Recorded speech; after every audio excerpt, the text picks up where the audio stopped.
नमस्कार, मैं स्वीटी और आप देख रहे हैं एनबीसी 24। एक अजीबोगरीब मामला प्रकाश में सामने आया है।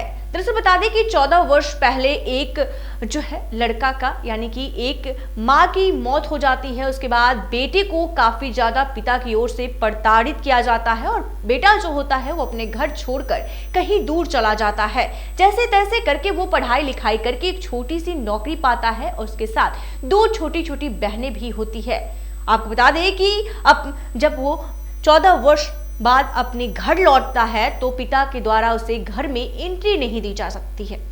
इसके बाद बेटा थाने पहुंचता है और थाने में जाकर न्याय की गुहार लगाता है और बता दें कि न्याय की गुहार लगाता है ताकि उसे घर में एंट्री मिल सके।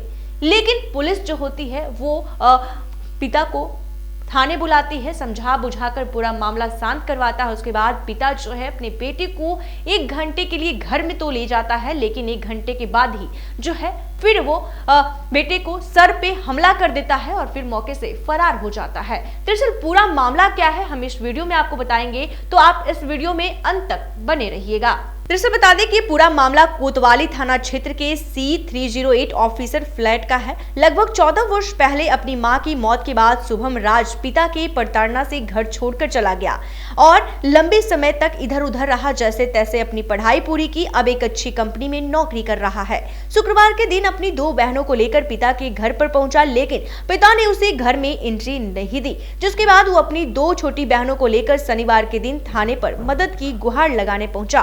पिता के खिलाफ आवेदन दिया। इसके बाद पुलिस ने पिता उमाशंकर सिंह को थाने पर बुलाया। समझा बुझाकर पुलिस की मौजूदगी में शुभम राज और उसके 2 बहनों की एंट्री कराई गई। पुलिस जब वापस वहां से लौटी उसके कुछ ही घंटे बाद पिता ने बेटे के सिर पर हमला कर दिया, जिसमें बेटे का सिर फट गया। दोबारा पुलिस आई और मेडिकल कराने के बाद थाने पर लाई। पिता को भी बुलाया गया, पिता भी थाने पर पहुंचा, लेकिन अभी ये सब मामला चल ही रहा था तब तक पिता थाने से बहाना कर फरार हो गया।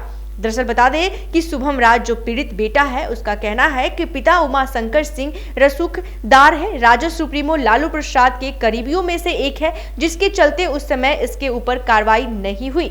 रसूखदार होने के चलते ही शुरू से ही बिना किसी पद पर होते हुए ऑफिसर फ्लैट में रहा और आज भी C308 में रह रहा है। जिस तरह से मुझे मारपीट कर घर से निकाला था, उसी तरह मेरे जाने के 4-5 वर्ष बाद मेरी 2 छोटी बहनों को भी निकाल दिया, जिसके बाद मैंने दोनों को अपने साथ लेकर चला गया। जितना हो सके बहनों के लिए किया, लेकिन इसके भविष्य को देखते हुए दोबारा पटना आया ताकि पिता से कुछ सहायता और हम लोगों को वाजिब अधिकार वो मिल सके, जिससे बहनों की शादी ब्याह और आगे की परवरिश में सहूलियत मिलती रहे।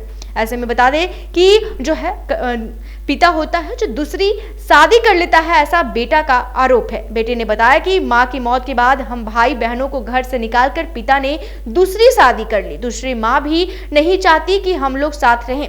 साजिशन हम लोगों को बेदखल कर दिया गया। हमने इसकी लिखित शिकायत थाने में भी दी है। तो आपने सुना कि किस तरह से ये पूरा वाकया वो देखने को मिला है। दरअसल बता दें कि मां के मौत के बाद पिता दूसरी शादी कर लेता है और शुभम राज अपनी दोनों बहनों की भविष्य की चिंता करते हुए न्याय की गुहार थाने में जाता है लगाने ताकि उसे घर में एंट्री मिल सके। और बता दें कि पिता दूसरी शादी कर लेता है और उसकी जो दूसरी मां सौतेली है वो भी नहीं चाहती कि शुभम राज और जो उनकी दोनों छोटी छोटी बहनें हैं वो उनके साथ रहे। और उन्होंने बेटा ने ये भी आरोप लगाया कि लालू प्रसाद यादव की सबसे कहीं ना कहीं करीबी में से एक हमारे पिताजी थे और इन्हें इसी बदौलत कहीं ना कहीं ऑफिसर के फ्लैट अब तक मिल चुका है और इन्हें मां के मरने के बाद भी किसी भी तरह की कोई भी इन पर आरोप नहीं लगा और कोई भी कार्रवाई नहीं हो सकी। तो ऐसे ही तमाम खबरों के लिए देखते रहे एनबीसी 24। धन्यवाद।